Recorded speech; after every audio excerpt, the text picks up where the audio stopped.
स्वागत है आप सभी का द इकोनॉमिस्ट चैनल में। तो चलिए शुरुआत करते हैं आज की एडिटोरियल एनालिसिस का। जो आज का एडिटोरियल एनालिसिस है, हम स्टार्ट करेंगे द स्पीकिंग ट्री से। डेली जब भी हम स्टार्ट करेंगे तो द स्पीकिंग ट्री का आर्टिकल हम ज़रूर कंसीडर करके चलेंगे, क्योंकि एक तरह की एक मोटिवेशन और डायरेक्शन हमें देता है कि हमने अपनी लाइफ को कैसे जीना है और किन इम्पॉर्टेंट एस्पेक्ट्स के ऊपर जो है हमने ध्यान रखना है। आज के जो इस द स्पीकिंग ट्री जो आर्टिकल आया है उसमें बात की गई है हमारे माइंड के बारे में। हमारा माइंड ही हमारी बॉडी को कंट्रोल करके चलता है, तो बहुत ज़रूरी है कि हम इसका ध्यान रखें। इसके बारे में यहाँ पर बात की गई है कि जो हमारा माइंड है बहुत ही ज़रूरी पार्ट है हमारी पर्सनैलिटी का, हमारी कॉन्शियसनेस को एक्सप्रेस करता है। अगर हमें भूख लगती है, तो अगर हमें कोई दर्द होता है, तो हमारा माइंड ही जो है हमें सिग्नल पहुंचाता है कि हमें किस चीज़ की ज़रूरत है। वैसे ही अगर जब हम सेटिस्फाई हो जाते हैं खाना खाकर या पानी पीकर, तो हमारा माइंड ही बोलता है कि हाँ अब हो गया है, सेटिस्फेक्शन हो गई है, तो अभी रुक जाओ। तो हमारा माइंड जो है ये हमारी बॉडी से आज़ाद है, इंडिपेंडेंट है, अच्छे तरीके से वो सो सकता है। जो वो चाहेगा वही हमारी बॉडी जो है वो उसको करके दिखाएगी। इन्हीं बातों के ऊपर जो है ज़्यादा फोकस किया गया है और बताया गया है, ख़ास तौर पे जो बच्चे हैं, बच्चों का आजकल जो माइंड है, माइंड सेटअप कैसा चल रहा है, तो उनको हम कैसे सही करें, उनको क्या चीज़ें, क्या बातें जो है सिखानी ज़रूरी है। ज़िंदगी में जो बातें अहम रखती हैं उनका कितनी इम्पोर्टेंस होती है, ये भी जो बच्चों को सिखाना जो है बहुत ज़रूरी होता है। आगे बात की गई है कि जो बच्चे हैं बेशक अपने बचपन में उनको इतना ज्ञात नहीं रहता कि उनके जो माइंड है उसका पोटेंशियल क्या है, लेकिन जैसे ही वो बड़े होते हैं उनको धीरे धीरे जो है समझ में आना शुरू हो जाता है हमारे माइंड का क्या पोटेंशियल है, तो किस तरह से हम आगे लेकर जा सकते हैं। जैसे हम बात करें, जैसे ह्यूमन माइंड है, तो अगर वो कोई चीज़ पढ़ना शुरू करे, कोई किताब पढ़नी शुरू करे, कोई नॉलेज गेन करनी शुरू करे, तो उसका जो कैपेसिटी है बहुत ज़्यादा है। ये धारणा बिल्कुल गलत है। जो पुराने समय में लोग कहते थे कि कोई लड़का जो है वो ज़्यादा पढ़ रहा है तो दिमाग जो है वो ख़राब होना शुरू हो जाता है, ये सब गलत बातें हैं। जितना ज़्यादा इंसान पढ़ता है उतना ही वो सूझवान, उतना ही वो काम और एक डायरेक्शनेटिव बनता जाता है कि किस डायरेक्शन में उसने काम करना है और कैसे करना है, और उस चीज़ को वो दिल से करता है। जैसे यहाँ पर एक लास्ट में एग्जांपल दी गई है कि जो श्रीमद् भागवतम से जो यहाँ पर कोट लिया गया है कि जो हम चैरिटी करते हैं, जो हम धर्म निर्वाह करते हैं, जो डिसिप्लिन्स को हम फॉलो करते हैं, और जो हम स्क्रिप्चर्स को पढ़ते हैं, जो हमारे धार्मिक ग्रंथ हैं, ठीक है, उनके द्वारा जो कर्म बोले गए वो करते हैं, तो ये सब कुछ किस लिए करते हैं? इन सब का गोल एक ही है कि हम माइंड को जो है कंट्रोल करके चलें, माइंड जो है हमारी बात सुने और उसके हिसाब से हम अपनी जीवन को जिएं। ये था आज का स्पीकिंग ट्री। आई होप आपको समझ आया होगा। तो आगे हम डिस्कस करते हैं फर्स्ट एडिटोरियल। चलिए शुरू करते हैं।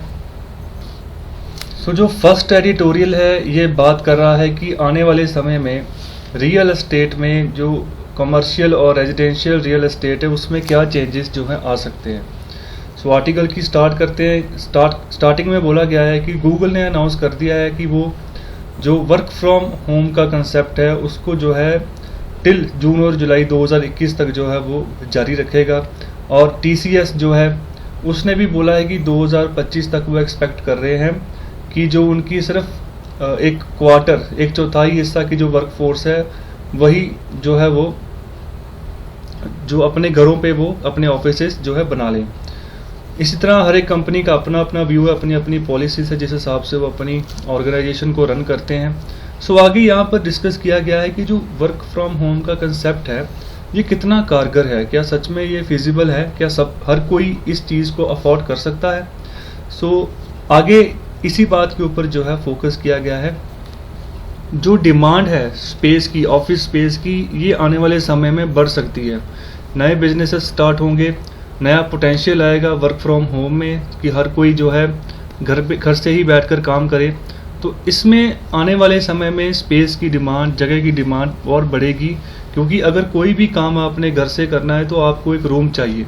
तो उस रूम में भी जो है कुछ खासियतें होनी चाहिए कि अगर बाहर से कोई आवाज़ है वो आपके रूम तक ना आए, ताकि कि आप जो भी काम कर रहे हैं तो आप बिल्कुल शांत तरीके से और बिना शोर शराबे से आप कर सकें। तो आपको एक जो कि इंसुलेटेड कमरा होगा तो वो ज़्यादा फ़ायदेमंद रहेगा।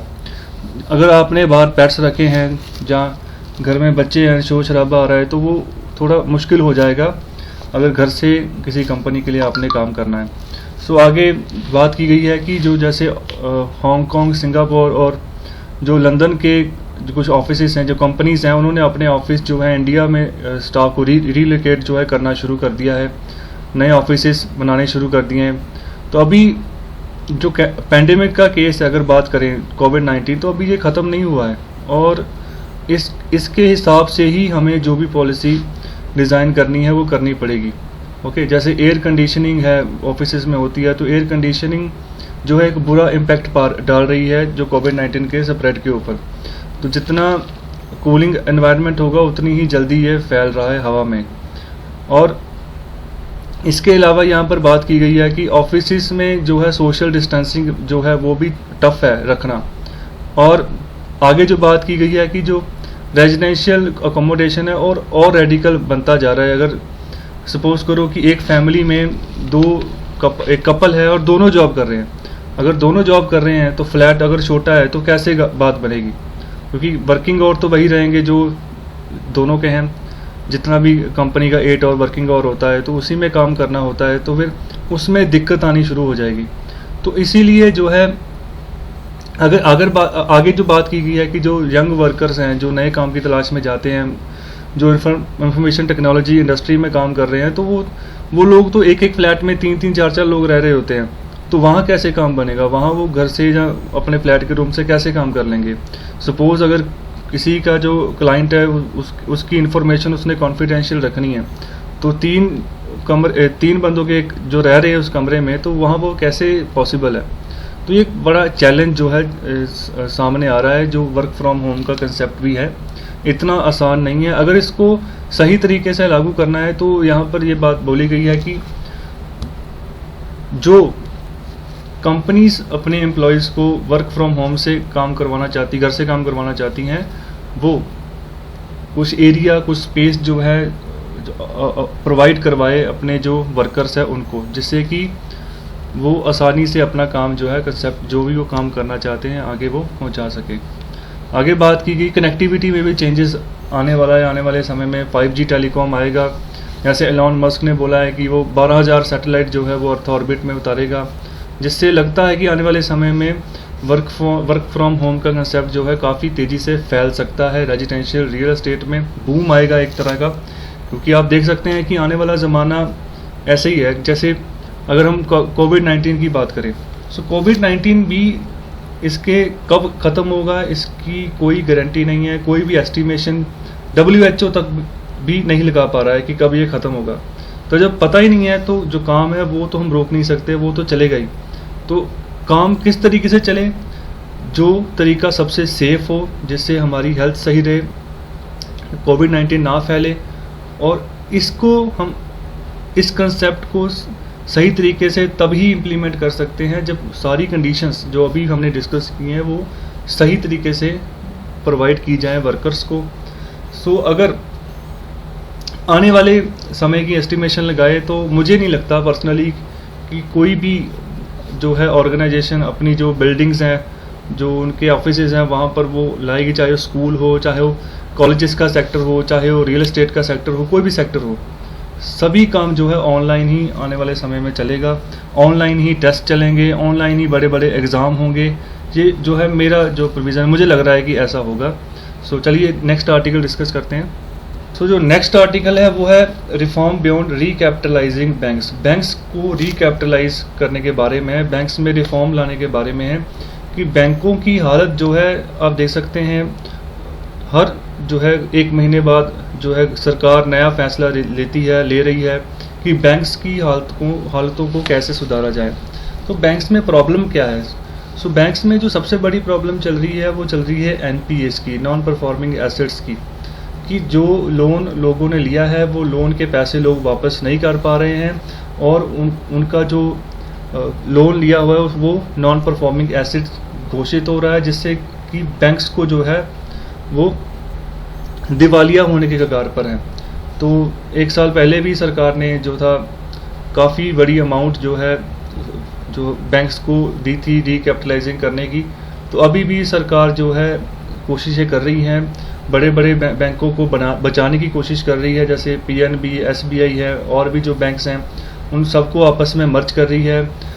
थोड़े साल पहले एसबीआई की जितनी ब्रांचेस थी अलग अलग, उनको सबको मर्ज कर दिया। जो रीजनल ब्रांचेस थी जैसे SBI Patiala, SBI Travancore, SBI Jaipur, इस तरह की सारी ब्रांचेस को एक करके एक एसबीआई बनाया। उसी तरह से अभी और जो बैंक्स हैं उनको जोड़कर जो है बैंक का जो बेस है उसको बड़ा किया जा रहा है कि जो बैंक्स के कोलैप्स होने की जो सिचुएशन है उसके चांसेस कम से कम बने।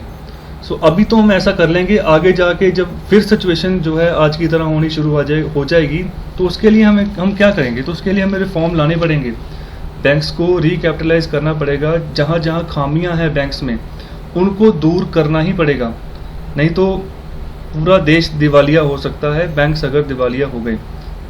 सो आगे यहाँ पर बात की गई है जो 15th फाइनेंस कमीशन के चेयरमैन हैं, उनका नाम है एनके सिंह।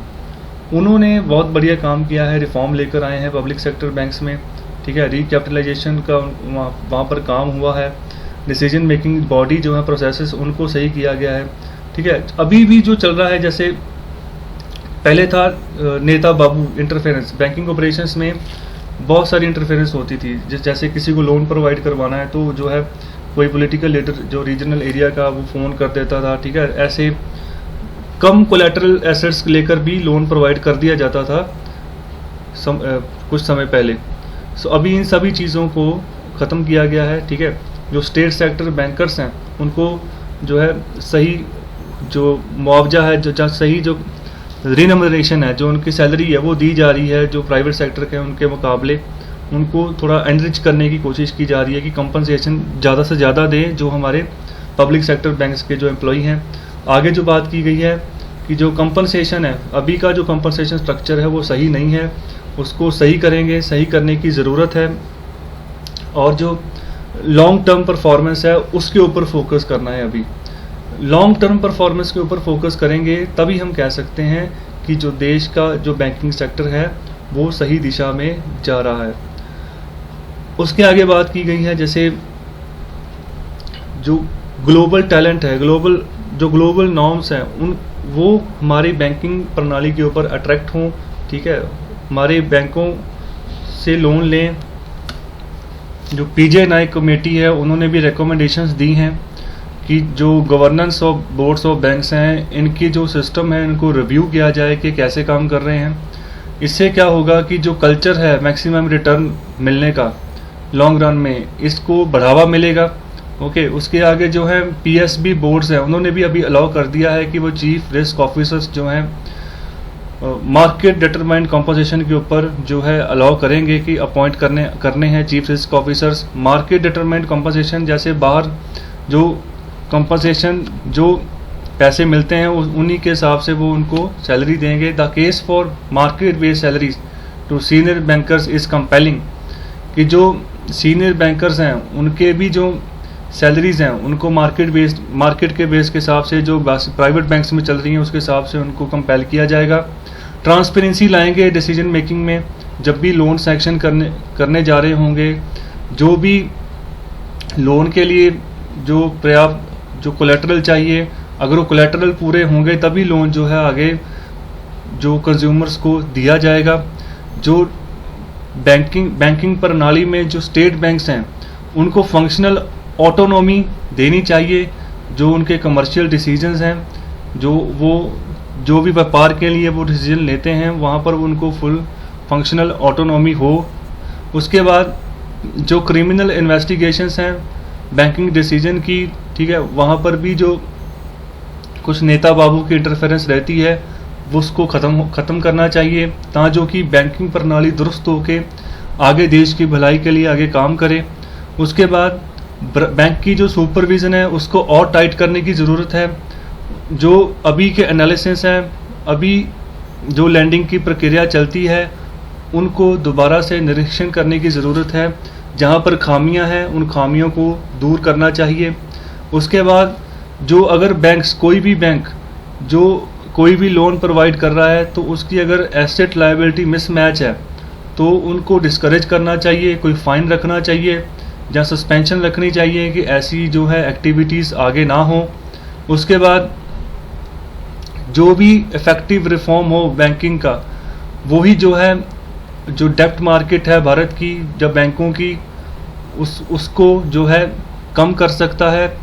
जैसे अगर कोई भी बैंक कोई लोन इशू करता है तो उसके बाद जो उसे रिटर्न आती है लॉन्ग टर्म में, वो तभी आगे जाकर सही हो सकती है अगर जो कोलेटरल लिया गया है लोन इशू करने के लिए वो उस लोन की अमाउंट से मैच खाता हो। सो यही था आर्टिकल जो रियल एस्टेट के बारे में है। सॉरी, ये आर्टिकल रिकैपिटलाइजेशन ऑफ बैंक्स के बारे में था। तो आई होप आपको ये आर्टिकल समझ आया होगा। तो चलिए आगे नेक्स्ट आर्टिकल डिस्कस करते हैं। आगे यहाँ पर बात की गई है कोविड-19 के स्प्रेड के बारे में। सो पहले इंडिया के 200 से ज़्यादा अगर डिस्ट्रिक्ट की बात करें, उसमें अगर 1000 प्लस कोविड पॉजिटिव केसेस पाए गए थे तो उसको फिर भी 3 महीने का समय लगा। सो अभी जो बात की जा रही है वो बोला जा रहा है कि 164 दिनों में ही 100 से ज़्यादा डिस्ट्रिक्ट्स में 1000 से ज़्यादा केसेस जो हैं रिकॉर्ड किए गए हैं पिछले दिनों। लेकिन अभी कुछ दिनों में ये बात पता चली है कि सिर्फ 14 दिनों के अंदर अंदर ही 100 से ज़्यादा ज़िलों में 1000 से ज़्यादा केसेस जो हैं पाए गए हैं। तो जिसका मतलब है वायरस बहुत तेज़ी से जो है स्प्रेड होता जा रहा है। तो इसको रोका तभी जा सकता है अगर हम सरकार द्वारा जारी की गई जो प्रिकॉशंस हैं उनको लें। WHO ने जो कहा है उसकी बातों को ध्यान से सुने और डेली लाइफ में उनको प्रयोग में लाएं। जो स्टेट गवर्नमेंट्स जो भी इंस्ट्रक्शंस जारी कर रही हैं वो उनको हम फॉलो करें। स्टेट गवर्नमेंट जो फ़ाइन कर रही है उनको चाहिए कि फ़ाइन और स्ट्रॉन्ग हो। जहाँ पर जो है केसेस कंट्रोल में नहीं आ रहे, लोग इंस्ट्रक्शंस को फॉलो नहीं कर रहे, क्योंकि अगर ये बीमारी ज़्यादा फैलती है तो पूरी पॉपुलेशन को अगर ये निगल जाती है तो ये इसका बाद में साइड इफ़ेक्ट नहीं पता। बाद में एक बार अगर हो रही है, अगर किसी की इम्यूनिटी स्ट्रांग है, अगर वो सही तरीके से बच के निकल रहा है, फिर उसके बाद में क्या होगा, क्या लक्षण देखे जाएंगे बॉडीज़ में, तो इसके बारे में अभी कोई रिसर्च नहीं हुई है। सो हमें ध्यान में यही रखना चाहिए कि हमें प्रिकॉशंस लेनी चाहिए, बचकर चलना चाहिए जितना हम बच सकें। ख़ास तौर पर जो अगर घर में बुज़ुर्ग हैं तो बुज़ुर्गों का ध्यान भी हमने ही रखना है। अगर बुज़ुर्ग तो बाहर जाएंगे नहीं, अगर बुज़ुर्ग बाहर जाते हैं तो उनको रोकना चाहिए। अगर वो बाहर नहीं जाते तो हमें भी ध्यान रखना चाहिए कि अगर हम बाहर से आ रहे हैं तो उनके पास डायरेक्टली ना जाएं जब तक कि हम अपना हाथ मुंह अच्छे से साबुन से सैनिटाइज़र से साफ़ ना कर लें। सो इन सभी बातों का अगर हम ध्यान रखेंगे तो बहुत जल्दी तो नहीं मैं कह सकता, क्योंकि एक दिन में 40-40 हज़ार केस हो गए हैं इंडिया में, तो इसको हम ग्रेजुअली जो है धीरे धीरे कम कर सकते हैं केसेस को, अगर हम इंस्ट्रक्शंस को अच्छे से फॉलो करेंगे। सो ये था छोटा सा एडिटोरियल। आगे बढ़ते हैं। जो नेक्स्ट आर्टिकल है ये है इनकम टैक्स के बारे में। सो यहाँ पर बात की गई है कि कैसे धीरे धीरे जो है यहाँ पर बेटरमेंट देखने की जो है बात की गई है। सो यहाँ पर स्टार्टिंग में बोल रहे हैं कि जो इनकम टैक्स है वो एक सोशल कॉन्ट्रैक्ट की तरह काम करता है गवर्नमेंट और टैक्स पेयर के बीच में। सो अभी जो टैक्स लॉज हमारे देश में हैं वो थोड़े कम्प्लेक्स हैं। वहाँ पर डिस्क्रेशन जो है टैक्स एडमिनिस्ट्रेशन में बहुत ज़्यादा है। जो है रिसर्च के ऊपर जो फोकस की यहाँ पर बात की गई है उससे कई बार जो सोशल कॉन्ट्रैक्ट है टैक्स पेयर और गवर्नमेंट के बीच में वो डिसरप्ट हो जाता है।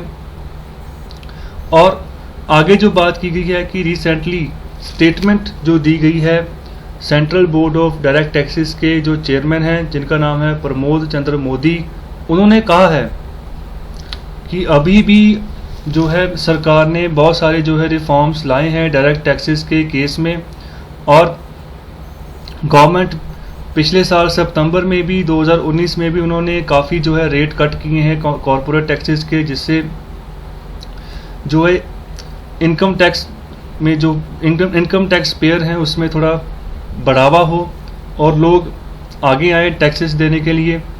आगे सोचा जा रहा है कि एक शिफ्ट देखने को मिलेगा आने वाले दिनों में। उसके बाद आगे बात की गई है कि पिछले दिनों में, पिछले कुछ सालों में टैक्स पेयर्स की एक कंप्लेंट रही है कि जो उनकी ऑथेंटिसिटी है, ऑफिशियल कम्युनिकेशन है जो भी सरकार के साथ या टैक्स डिपार्टमेंट के साथ, वो अच्छे से नहीं हो पाता। वहाँ पर सरकार की इनएबिलिटी जो है दिखती है कि जो टैक्स पेयर हैं उनके साथ जिस तरीके से ऑफिशियल कम्युनिकेशन होना चाहिए, उनकी ऑथेंटिसिटी जो है वो सही तरीके से वेरीफाई नहीं होती कि कौन टैक्स दे रहा है, जिस बंदे ने टैक्स दिया है वो ऑथेंटिसिटी उसकी सही है या नहीं है, जेन्युइनली वही बंदा है या कोई और है, ठीक है, या फिर कोई बंदा टैक्स दे रहा है किसी और बंदे के नाम पर दे रहा है। तो इन चीज़ों के ऊपर कम्युनिकेशन बैरियर है, काफ़ी ज़्यादा जो है झमेला है, इसको भी हमें दूर करने की ज़रूरत है। लोग मैनिपुलेट कर देते हैं जो टैक्सेस के जो रिकॉर्ड्स होते हैं, जिससे गवर्नमेंट को जो है गलत इन्फॉर्मेशन पहुंचती है टैक्स पेयर्स के बारे में। ओके, सो ऐसे अटैम्प्ट्स पहले चलते रहे हैं, जो है सरकार को जो एक तरह से चूना लगाने का काम करते हैं। उदाहरण के तौर पर मैं एक और एग्जांपल ले लेता हूँ। अगर कोई भी सपोज करो कोई सीईओ है किसी यूनिवर्सिटी का, तो उसकी जो सैलरीज अगर लाखों में है तो वो डायरेक्ट सैलरी नहीं लेता है, ठीक है, वो सैलरी के अलग अलग अकाउंट बनवा लेता है, हाफ करके, जहाँ सैलरीज की उतनी अमाउंट लेता है जिससे वो टैक्स से बच सके। ओके, वैसे ही जो फिल्म अभिनेता होते हैं, ये जब अपनी सैलरी लेते हैं, जहाँ अपनी पेमेंट लेते हैं किसी फिल्म को करने की, तो उन पेमेंट्स को टैक्स से बचाने के लिए ये इनको अपनी फार्म इनकम में शो कर देते हैं कि हमारा फलानी जगह पर फार्म है, वहाँ पर हमने मक्की बीजी है, जहाँ कोई और फसल बीजी है, तो उससे हमें इनकम मिली है। तो अपनी जो फिल्मों की कमाई है उसको भी ये अपनी फार्म इनकम में शो कर देते हैं, तो इनडायरेक्टली सरकार को चूना लगाते हैं। सो आगे बात कर रहे हैं कि इसको अभी सही कैसे किया गया है। जो हर एक डिपार्टमेंट में जो कम्युनिकेशन होता है असेसमेंट के रिलेटेड, अपील्स, इन्वेस्टिगेशन और पेनल्टी के रिलेटेड, उसके रिगार्डिंग एक ऑर्डर इशू हुआ है अक्टूबर 1, 2019 में।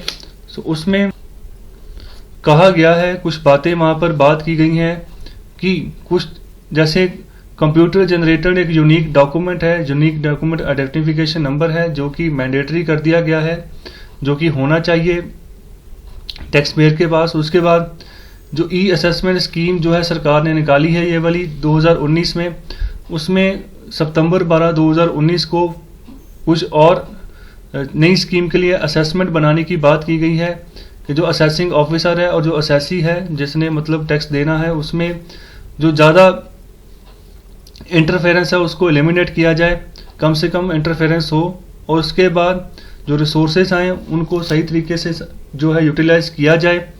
वहाँ पर एक टीम बेस्ड असेसमेंट की बात की गई है। उसके बाद बोला गया है कि अगर कोई ऑफिसर जो भी नोटिस इशू करता है, कोई भी क्वेरी लेटर इशू करता है, तो it is weighted by 2 layers of superior, उसके ऊपर भी 2 लेयर्स जो हैं सुपीरियर ऑफिसर्स की बैठी होंगी उसको निगरानी करने के लिए, ताकि जो कि इंडिविजुअल डिस्क्रिप्शन है, आपसी जो गड़बड़ी है अकेले बंदे के दम पर, उसको कम से कम और कम किया जाए। उसके बाद आगे बात बोली गई है कि डायनामिक जुरिस्डिक्शन जो है वो भी हेल्प करेगी, जो मल्टीपल इंट्रैक्शन होते हैं टैक्स पेयर और जो टैक्स लेते हैं, इन दोनों के बीच में उनको कम से कम रखा जाए, एलिमिनेट किया जाए। उसके बाद बात बोली गई है कि रिफॉर्म्स को अगर हम नेक्स्ट लेवल तक लेकर जाएं, तो आगे बात बोली है कि ह्यूमन इंटरफेरेंस जो है उसको कम करने की बात बोली है। द फाइनेंस एक्ट 2020 उसने गवर्नमेंट ऑफ इंडिया को पावर दी है कि वो नोटिफाई करें faceless E appeal scheme. Faceless E appeal scheme ये एक इम्पॉर्टेंट स्कीम है, इसको याद रख लेना। To eliminate human interference in the appellate function of the department between the appellant and commissioner of income tax appeals. Okay, so ये जो है काम सरकार कर रही है. ओके, अलग अलग लॉज भी लेकर आ रही है जिस तरीके की जो इनकम टैक्स पेयर्स हैं इनको सिक्योरिटी कैसे प्रोवाइड की जाए, और दूसरा जो इनकम टैक्स भारत के पास पहुंचे, भारत सरकार के पास, वो जेन्युइन हो और जो दे रहा है उसी के जो है डॉक्यूमेंट्स आगे प्रोसेस हों. उसके आगे बोल रहे हैं कि जो इंफॉर्मेशन टेक्नोलॉजी में डेवलपमेंट्स हो रही हैं उससे भी काफ़ी फ़ायदा मिलेगा. जो टैक्स पेयर सर्विसेज हैं उनको सही करने में, उनकी क्वालिटी को रेंडर करने में. उसके बाद जो टेक्नोलॉजी है वो एक एफिशिएंसी प्रोवाइड कर सकती है. जो बिजनेस प्रोसेसेस हैं जो कि टैक्सेस में इन्वॉल्व रहते हैं, ईज़ ऑफ डूइंग बिजनेस जो है उसको बढ़ावा मिल सकता है. अच्छे से अगर बिजनेस चलेगा तो नेचुरली फिर टैक्सेस भी ज़्यादा ही होंगे. जो एडमिनिस्ट्रेशन है, जो प्रोसेस्ड इंफॉर्मेशन है, वो जो रिस्क्स हैं वो उसको जो है एलिमिनेट कर सकती है, आइडेंटिफाई कर सकती हैं. उसके बाद कुछ डिटरमाइंड स्टेप्स जो है डिपार्टमेंट ने लिए हैं जिसमें उन्होंने एक pre filing income tax return की जो है वो प्रावधान दिया है. ओके, सो आगे जो बात की गई है कि और कन्वीनियंट करने के लिए टैक्स कंप्लायंस को उन्होंने ITR means income tax return, उनको प्री फाइल डिटेल्स जो है इनकम्स की जैसे सैलरी है वो उनको प्रोवाइड करना शुरू कर दिया है. जो इन्फॉर्मेशन प्री फाइलिंग है इसको और एक्सपैंड किया जा रहा है. इन्फॉर्मेशन जैसे प्रॉपर्टी इनकम क्या है, कैपिटल गेंस क्या है, अलग अलग सिक्योरिटी से, अलग अलग बिजनेसेस से बैंक इंटरेस्ट क्या जा रहा है और डिविडेंड्स क्या है, इन सभी डिटेल्स को जो है आपकी जो फाइलिंग है उसमें दर्ज किया जाएगा ताकि जो रियल इन्फॉर्मेशन है इनकम टैक्स के बारे में टैक्स पेयर्स के उसका पता चल पाए और सरकार उसके हिसाब से जो है अपने रिफॉर्म तैयार करे. जो पहले का फॉर्म था, फॉर्म 26AS, उसमें जो इन्फॉर्मेशन प्रोवाइड की जाती थी वो होता था जो टैक्स डिडक्ट होता है एट सोर्स TDS, दूसरा है टैक्स कलेक्टेड एट सोर्स जिसको हम TCS बोलते हैं, जो कि रिलेटेड होता था परमानेंट अकाउंट नंबर के बारे में जिसको हम पैन नंबर बोलते हैं. उसके अलावा एडिशनल इन्फॉर्मेशन भी पूछी जाती थी जिसमें टैक्सेस जो पे किए हैं, रिफंड्स मिले हैं, जो TDS डिफ़ॉल्ट हुए हैं. यहाँ पर जो रिटर्न जो सिलेक्ट की जाती थी वो होती थी जो एक्टिविटीज़ होती थी अकाउंट में उसके हिसाब से, और उनको रिटर्न में रिफ्लेक्ट जो है नहीं किया जाता था. ऐसी ही सारी इन्फॉर्मेशन जो है उनको मॉडिफाइड जो वर्जन है 26AS फॉर्म नंबर उसको उसमें चेंज किया गया है, सही किया गया है, और वहाँ पर जो है और इन्फॉर्मेशन जो है पूछी जा रही है जैसे कैश डिपॉजिट है, विड्रॉल जो है सेविंग बैंक अकाउंट्स क्या आपने विड्रॉल किया है, आपने क्या सेल और परचेज की है, इमूवेबल प्रॉपर्टी की उनको ऐड किया है. उसके बाद जो आपकी टाइम डिपॉजिट्स हैं, क्रेडिट कार्ड पेमेंट्स हैं, जो आपके शेयर्स जो आपने खरीदे हैं, इन सभी को भी इस फॉर्म में जगह दी गई है कि इन सभी जो टॉपिक्स हैं इनके ऊपर भी इंफॉर्मेशन जो है टैक्स पेयर को प्रोवाइड करवानी है. उसके बाद जो टैक्स पेयर्स हैं जो कि ईमानदार टैक्स पेयर्स हैं, ओके, उनको भी ये हेल्प करेगी कि वो जो है अपनी फाइनेंशियल ट्रांजैक्शंस हैं जो जब भी वो रिटर्न फाइल करें वो अपडेटेड रहें. उनके जो रिटर्न जो कि स्क्रूटनी के लिए जो सिलेक्ट हुए हैं वहाँ पर उनके चांसेस जो है मिनिमाइज रहें. उसके बाद और रिफॉर्म्स की यहाँ पर बात की गई है कि इसके अलावा और क्या किया गया है. वहाँ पर जेन्युइन अटेम्प्ट्स किए गए हैं कि जो लिटिगेशन है, जो लिटिगेशन मैनेजमेंट है, जो डिस्प्यूट रेजोल्यूशन है उसको और सही तरीके से सही किया जाए. आगे कुछ ऐसे अटेम्प्ट करके कि इनसे जो है जो भी डिस्प्यूट रेजोल्यूशन हो वो सही, जो भी डिस्प्यूट हो उसको जल्दी से जल्दी जो है निपटाया जाए. उसके बाद जो मॉनिटरी थ्रेशोल्ड्स हैं जो भी अपील्स के लिए फाइल करते हैं उनको भी सब्सटेंशियली रेज किया जाए. इसके अलावा भारत सरकार की तरफ से नई स्कीम एक जारी की गई है जिसका नाम है विवाद से विश्वास स्कीम. सो ये स्कीम स्पेशली जो है टैक्स पेयर्स के लिए है कि जिन्होंने टैक्स जिनका पेंडिंग है या कोई टैक्स डिस्प्यूट्स हैं उनको हल कराएं. ओके, उसके बाद आगे बोला गया है कि ये गवर्नमेंट को ही नहीं बेनिफिट करेगी बल्कि जो है गवर्नमेंट का जो टाइमली रेवेन्यू वो इकट्ठा हो जाएगा। अभी क्या होता है कि टैक्स पेयर्स के इनकम के ऊपर ही जो सरकार चलती है, तो सबको पता है, लेकिन जो रेवेन्यू आता है धीरे धीरे आता है। तो अगर ऐसा कुछ स्कीम आती है, तो अगर टाइम लिमिट दी जाती है टैक्स पेयर को, तो एक टाइम लिमिट के अंदर अंदर जो है गवर्नमेंट एक ह्यूज जो है रेवेन्यू जनरेट कर सकती है। उसके अलावा जो टैक्स पेयर्स हैं उनको भी as it will bring to close mounting litigation cost, उनके जो खर्चे आते हैं फाइलिंग करने में वो कम होंगे, and efforts can be better utilise for expending business activities. और आगे फर्दर वो जैसा भी बिजनेस करना चाहते हैं उसमें टैक्स पेयर्स को जो है सहूलत मिलेगी, बेटरमेंट मिलेगी।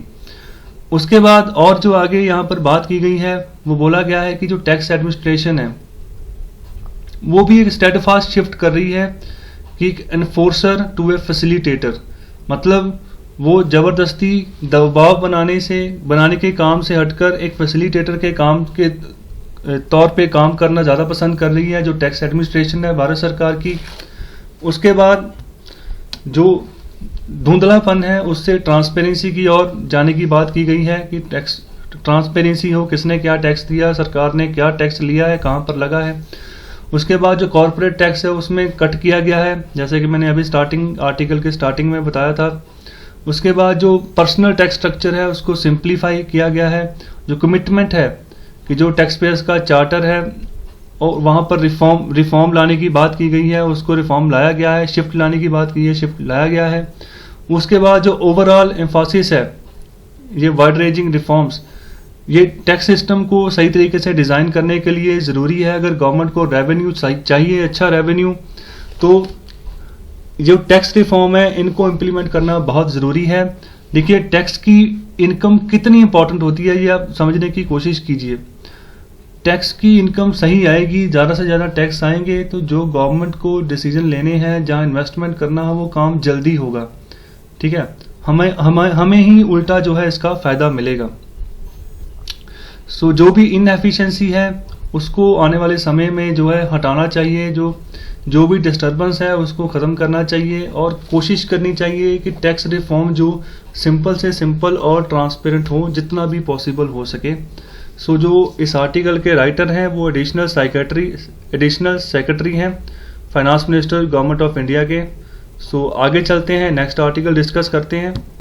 सो ये आर्टिकल है स्ट्रेटेजिक मार्केटिंग के बारे में। तो यहाँ पर बात की गई है कि कैसे पहले अगर समय की बात करें हम तो वहाँ पर बहुत मुश्किल था कि जो कंज्यूमर है उनकी आदतों को बदला जाए, और अगर वो आदतों को बदलते थे या किसी नए कंसेप्ट को अगर अडॉप्ट करते थे तो वो अडॉप्शन का प्रोसेस बहुत स्लो होता था और बिहेवियर चेंज आने में बहुत समय लगता था। लेकिन अभी की अगर बात करें, जब से कोविड-19 जो है स्प्रेड हुआ है, ये क्राइसिस आया है, तो इसने जो भी कंज्यूमर्स हैं इनकी हैबिट्स में, बिहेवियर्स में एक ज़बरदस्त जो है चेंज लाने का काम किया है, और वो भी बहुत बड़े पैमाने पर। और जो बिहेवियर साइंस है उसके हवाले से अगर बात करें कि जो बिलीव्स हैं जो कंज्यूमर होल्ड करता है संसार के बारे में, वो भी जो है इन्फ्लुएंस कर रहा है कंज्यूमर बिहेवियर के ऊपर कि कंज्यूमर जो है बिहेवियर में चेंज आ रहा है। उसके बाद ये साइकोलॉजिकल बिलीव्स हैं, डीपली रूटेड हैं, जो कंज्यूमर को बचाते हैं, वैल्यूएट करते हैं। ठीक है, अल्टरनेटिव्स क्या होने चाहिए कोई भी अगर वो काम कर रहे हैं। उसके बाद रूटीन्स जो है उसमें चेंज आया है। कंपनीज जो है उन्होंने वो भी अटेम्प्ट कर रही हैं कि मोटिवेट करें बिहेवियरल चेंज लाने में, और इग्नोर करने की कोशिश कर रहे हैं कि जो चैलेंजिंग कंज्यूमर्स हैं उनको कैसे इग्नोर करें। Believes are fighting an uphill battle. So उसके आगे जो बात की गई, ये बहुत सी जगहों पे कोविड-19 ने क्या किया है, फोर्स कर दिया है कंज्यूमर्स को कि अपने बिहेवियर्स को चेंज करें। जब बिहेवियर्स चेंज होगा, नए एक्सपीरियंस आएंगे, तो नेचुरली जो है जो हैबिट्स हैं वो चेंज होनी शुरू हो जाएंगी। जैसे डेली एक्टिविटीज़ की अगर बात करें, जो शॉपिंग करते हैं, from grocery shopping to exercising to socialising, so इन सभी चीज़ों की अगर बात करें तो यहाँ पर बिहेवियरल चेंज अगर होगा कि क्या काम हमें करना है, क्या नहीं करना है, तो ये बहुत ही एक तरीके से बेनिफिट होगा सभी के लिए। When consumers are surprised and delighted by new experiences, even long held beliefs can change। अगर कंज्यूमर जब भी किसी नए एक्सपीरियंस के जाएगा, जैसे अभी कोविड-19 ने जो है सबको दिया है एक्सपीरियंस, उससे जो पुराने के पुराने चाहे जितने भी लंबे आपके विश्वास हों, बिलीफ्स हों, वो बदल सकते हैं और कंज्यूमर्स को जो है जो फोर्स कर सकते हैं कि अपने बिहेवियर को वो चेंज करें, सही करें। उसके बाद even when the trigger in the case of कोविड-19 pandemic is no longer present, in other words there is a unique moment in time during which companies can reinforce and shape behavioral shifts to position their products and brands better for the next normal. Companies can nudge consumers toward new habits through innovation.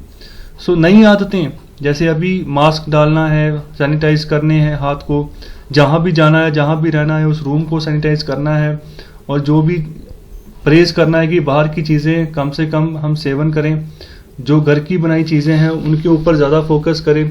तो companies जो है वो भी आने वाले समय में उनको चाहिए कि वो कर सकती हैं कि जो बिहेवियर शिफ्ट है कंज्यूमर्स में वो आए, ठीक है, जो भी आगे सिचुएशंस हैं उनके हिसाब से बिहेवियर चेंज लाया जाए, ताकि जो कोविड-19 का स्प्रेड है ये भी कम हो और जो लोगों की जानें हैं, कीमती जानें, वो जाने से बचें। सो ये फ्रंट पेज की न्यूज़ है, वहाँ पर छोटी सी न्यूज़ है, वहाँ पर बोला गया है कि आरबीआई जो है कॉम्प्रोमाइज़ कर रही है फाइनेंशियल स्टेबिलिटी के बारे में। आरबीआई जो थी वहाँ पर हमेशा जो है सेंट्रल बैंक जो लिक्विडिटी है वो सरप्लस रहती थी, लेकिन यहाँ पर जो आरबीआई के जो डिप्टी गवर्नर रहे हैं उन्होंने बोला है, जिनका नाम है वायरल आचार्य, उन्होंने कहा है कि जो रिजर्व बैंक ऑफ इंडिया के जो लिक्विडिटी सरप्लस है उसको आने वाले समय में वीक किया जा रहा है, जो कि सही नहीं है। ये आरबीआई की ऐसी कोई भी पॉलिसी नहीं थी। अभी के समय में जो आरबीआई है बहुत ही टफेस्ट मेजर से जो है वो गुजर रहा है। अगर ऐसा ही चलता रहा तो जो आरबीआई है वहाँ पर आरबीआई को ज़्यादा से ज़्यादा और वीक होना पड़ेगा आने वाले समय में। आगे उन्होंने बात की गई है कि जब उनका समय था तभी उन्होंने जो इंसॉल्वेंसी एंड बैंक्रप्सी कोड है उनको बहुत ही दुरुस्त किया था, ठीक है। और अभी का जो समय चल रहा है, अभी जो ये आईबीसी है सही समय पर जो है अपना जो रेजोल्यूशन रिपोर्ट होती है वो नहीं बना रही है। क्यों नहीं बना रही है? बोल रही है कि जब पेमेंट्स जो नहीं होगी किसी एक पॉइंट पे तो सेंट्रल बैंक भी जो है जो क्वालिटी रिव्यू है वो कैसे करेगा एसेट्स का, वो नहीं हो पाएगा। सो यही यहाँ पर ही रियल टेस्ट है। So RBI should use the financial stability reports stress test right now to recapitalise the system. So RBI को ये जो फाइनेंशियल स्टेबिलिटी रिपोर्ट है उसको स्ट्रेस दे के जो है सिस्टम को रिकैपिटलाइज करना चाहिए। अभी जो है वायरल आचार्य जी दोबारा वापस न्यूयॉर्क यूनिवर्सिटी लौट गए हैं, वहाँ पर दोबारा से ये टीचर का काम कर रहे हैं, वहाँ पर बच्चों को पढ़ाते हैं। उन्होंने बोला कि उन्होंने अपना कार्यकाल पूरा होने से पहले ही रिज़ाइन दे दिया था क्योंकि उनका टसल था गवर्नमेंट ऑफ इंडिया के साथ ओवर आरबीआई ऑटोनॉमी, क्योंकि जो गवर्नमेंट ऑफ इंडिया थी काफ़ी लंबे समय से जो है आरबीआई की ऑटोनॉमी से छेड़छाड़ कर रही थी।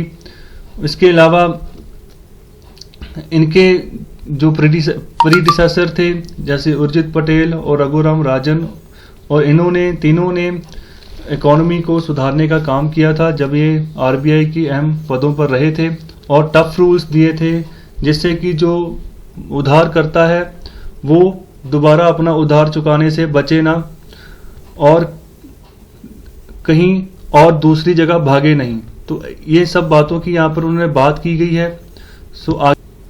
सो आगे बात की गई है कि गवर्नमेंट प्लान कर रही है कि जो 5G के जो स्पेक्ट्रम प्राइजेस हैं उनको जो है कंपनसेट करेगी अगर वो जो चाइना के जो टेक्नोलॉजी ज्ञात है जैसे हुआवे और ZTE इनको जो है अलाउ नहीं करती है भारत में इन्वेस्ट करने के लिए। सो अगर ऐसा होता है तो गवर्नमेंट प्लान कर रही है कि जो 5G स्पेक्ट्रम जो कि इंडियन टेलीकॉम्स को बांटे जाएंगे वहाँ पर जो इसका प्राइस है उसको कम से कम रखा जाए, जो कि आने वाले समय में अगर स्पेक्ट्रम बिकते हैं तो स्पेक्ट्रम बिकने के बाद जब कोई भी कंपनी जैसे रिलायंस है या एयरटेल है जब हमें 5G की सुविधा प्रोवाइड करे तो उसका जो खर्चा है कंज्यूमर के लिए वो कम से कम हो। सो ये जो है आने वाले समय की प्लानिंग है गवर्नमेंट की। आगे चलते हैं। जो आगे फ्रंट पेज की खबर है उसमें बोला गया है कि आने वाले समय में सेंट्रल गवर्नमेंट हो सकता है कि जो जीएसटी कंपनसेशन के ड्यूज़ हैं जो कि स्टेट्स को देने होते हैं सेंट्रल गवर्नमेंट को, वो ना दे पाए कोविड-19 के चलते। तो यहाँ पर जो department of promotion and industry के जो सेक्रेटरी हैं गुरुप्रसाद महापात्रा, उन्होंने जो कि कमेटी में अपीयर हुए थे, उन्होंने कहा है कि गवर्नमेंट अभी इस पोजीशन में नहीं है कि वो सारे के सारे जीएसटी कंपोजिशन ड्यूज जो है आने वाले फ्यूचर में जो है स्टेट्स को प्रोवाइड कर पाए, क्योंकि कोविड-19 के चलते जो है जो टैक्स रेवेन्यू है वो बहुत कम हो गया है और आने वाले समय में इसका कोई भी अभी तक सोल्यूशन नज़र नहीं आ रहा है। तो जब तक कोविड-19 रहेगा तब तक जो है अभी टैक्स कलेक्शन में भी गिरावट देखने को मिलेगी। यहाँ पर आगे बोला गया है कि जो पहले 3 महीने थे इस साल के फाइनेंशियल ईयर से, जो कि 1 अप्रैल से शुरू हुआ है, उसमें गवर्नमेंट ने सिर्फ 1.85 लाख करोड़ रुपए ही जीएसटी जो है कलेक्ट किया है। लेकिन पिछले समय में अगर बात करें पिछले साल की, तो उस समय में ये 3.14 लाख करोड़ था। तो आप देखें कितना कम हो गया। अभी भी कोई कब ये ड्यूज दे जाएंगे और इसकी क्या टाइमलाइन होगी, इसके बारे में सरकार ने अभी कोई क्लैरिटी नहीं दी है। आगे दूसरी खबर देखते हैं। आगे बात की गई है जो मलक्का स्ट्रेट है वहाँ पर इंडियन नेवी ने जो है नज़र बना के रखे हुए हैं, जो भी PLA जो कि पीपल्स लिबरेशन आर्मी है चाइना की, उसकी जो इंटरफेरेंस है इंडियन ओशन में जो बढ़ रही है। इसके बारे में यहाँ पर और आगे बताया गया है कि जब से गलवान क्लैश हुआ था 15 जून को, तभी से जो है इंडियन ओशन रीजन के अंदर इंडियन नेवी एयरफोर्स जो है एक्शन में आ गई थी और आगे भी जो सिचुएशंस होंगी उसके हिसाब से जो है नेवी और जो आर्मी है और एयरफोर्स जो है आगे काम करेगी। उसके अलावा आगे आर्टिकल है, इसके आगे जो आर्टिकल है वहाँ पर बात की गई है कि जो MDR है merchant discount rate digital payment की कैटेगरी में उसको वापस लाना चाहिए MDR को। बहुत सारे ग्रुप्स हैं और स्पेशली जो national payment corporation of India है उसने कहा है भारत सरकार और उसके वेरियस डिपार्टमेंट्स में इंक्लूडिंग प्राइम मिनिस्टर ऑफिस कि वहाँ पर जो है मर्चेंट डिस्काउंट रेट को जो है डिजिटल पेमेंट्स में वापस लाना चाहिए। इसके बारे में आगे चर्चा करते हैं कि MDR क्या होता है।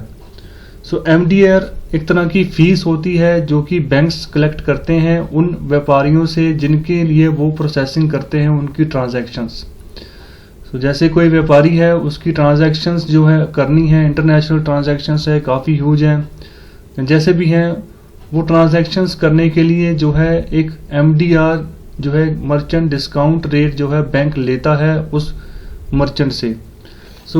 काफ़ी रिसेंटली जो था फाइनेंस मिनिस्ट्री ऑफ इंडिया ने MDR था उसको ख़त्म कर दिया था हर एक तरह की पेमेंट से। अभी बात चल रही है कि जो NPCI है वो कह रहा है कि डिजिटल पेमेंट्स के ऊपर इसको वापस लाना चाहिए। आगे डिस्कस करते हैं। ये जो MDR होता है ये इक्वली जो है शेयर किया जाता है जो बैंक जिस बैंक में ये ट्रांजैक्शन होनी है और जिस बैंक ने ये ट्रांजैक्शन की है और जो भी तीसरा जो फाइनटेक पार्टनर है इन तीनों के बीच में, और who then paid a 10% switching fees to networks like the NPCI, और चौथा वो जो नेटवर्क जो स्विचिंग फीस देता है 10% की, जैसे कि NPCI national payment corporation of India. पिछले साल क्या हुआ था, गवर्नमेंट ने ये सारी फीसेस ट्रांजैक्शंस के ऊपर जो था हटा दिया था।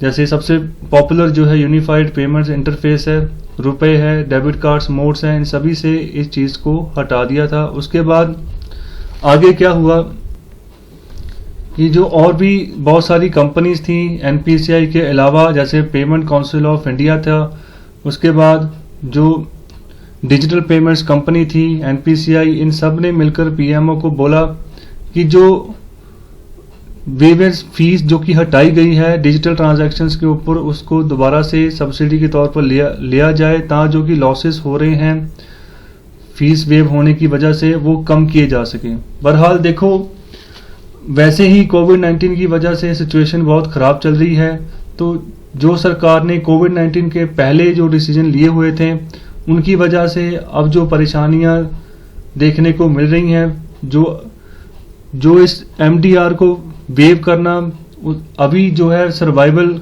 के हिसाब से बैंक्स के सही नहीं लग रहा है। इसीलिए जो है अलग अलग ऑर्गेनाइजेशन सरकार की ही पीएमओ को अभी दरख्वास्त कर रही हैं कि वो जो है डिजिटल पेमेंट्स के ऊपर दोबारा से एमडीआर लेकर आए।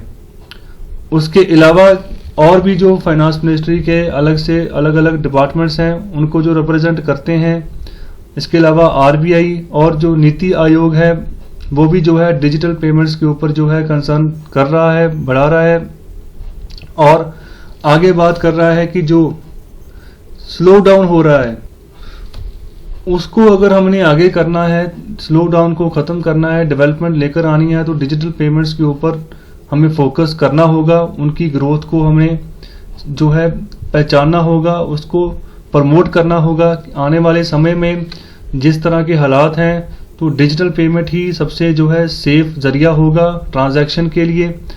और हार्ड कैश, देखो हार्ड कैश आप भी अगर कोई दुकान में सेल या परचेज करने जाते हो तो एक तरह का मन में डर होता है कि अगर मैं कोई हार्ड कैश ले रहा हूं तो ये कहीं कोविड-19 से अफेक्टेड ना हो। सो इसका भी रिस्क काफ़ी है हमारी हेल्थ के ऊपर और कोविड-19 के स्प्रेड के ऊपर।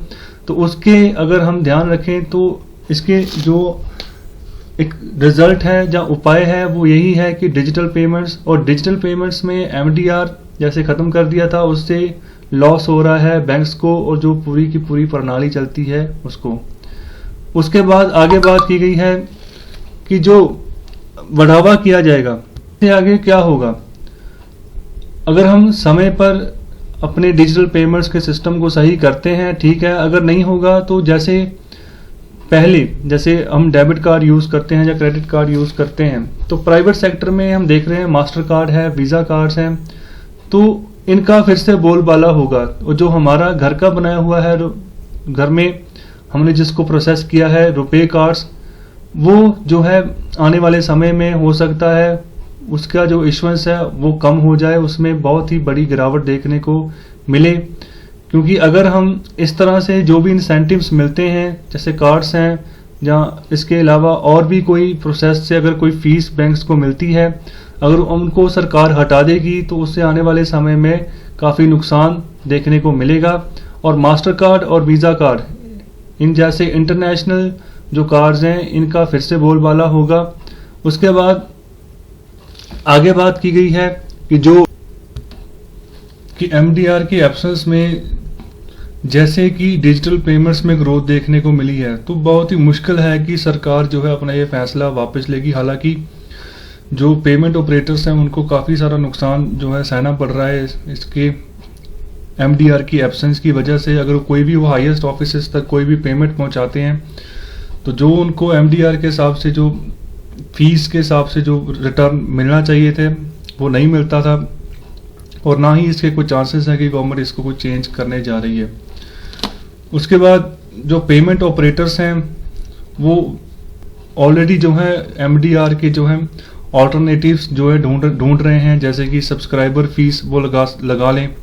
ओके, उसके बाद क्रॉस सेलिंग क्रेडिट हो या अकाउंट पे सर्विसेज का एक नया प्रावधान शुरू कर दें कि किसी न किसी तरीके से कंज्यूमर से हमने फीस लेनी है। उसके बाद जो टॉप पेमेंट कंपनीज हैं जो कि यूपीआई को डोमिनेट करके चलती हैं, जैसे गूगल पे है, फ़ोन पे है, वहाँ पर जो रन कर रही हैं वो वीज़ा या मास्टर कार्ड के ऊपर रन कर रही हैं ज़्यादातर, जो कि इंस्टेंट पेमेंट्स कर देते हैं। उसके बाद आगे बात करें तो स्मार्टफोन्स हम यूज़ करते हैं तो उससे जो पेमेंट्स ये आसानी से ऐप के अवेलेबल होने से वजह से हो जाता है, तो ये यूपीआई का एक अल्टरनेटिव है। उसके बाद इनिशिएटिव्स की बात करें, इनिशिएटिव्स जो हैं, जो स्पिरिट है ब्रॉडर इकोसिस्टम इनोवेशन की, तो यहाँ पर एक फियर है एनपीसीआई को, national payment corporation of India को, कि अगर एमडीआर एब्सेंस रहा तो जो बैंक्स हैं और जो पेमेंट फर्म्स हैं वो बेटर अल्टरनेटिव्स की ओर जाएंगी और जिससे क्या होगा कि जो यूपीआई है और रुपए प्रोग्राम्स हैं इनको धक्का लगेगा, ये स्लो हो जाएंगे, इनकी जो एक्सपेंशन है वो कम होनी शुरू हो जाएगी और लोग भी वहीं जाएंगे जहां पर उनको बेटर फैसिलिटी मिलेगी। सो ये था आज का एडिटोरियल एनालिसिस। आई होप आपको समझ आया होगा, आपने एंजॉय किया होगा। एडिटोरियल, ये मेरा पहला एडिटोरियल एनालिसिस है। इसमें अगर आपको लगता है खामियां रही हैं तो क्या खामियां हैं, तो आप मुझे कमेंट बॉक्स में ज़रूर टाइप करके बताएं। मैं उन चीज़ों को सही करूंगा और आगे से कोशिश करूंगा कि एडिटोरियल एनालिसिस को और सही ढंग से आपके सामने मैं लेकर आऊं, इसको और इंटरेस्टिंग और अच्छा बनाकर लेकर आऊं, ताकि कि आप जो IAS है और PPSC इसके जैसे एग्ज़ाम्स हैं उनमें आप अच्छा स्कोर करें। सो आपका बहुत बहुत धन्यवाद। Like, share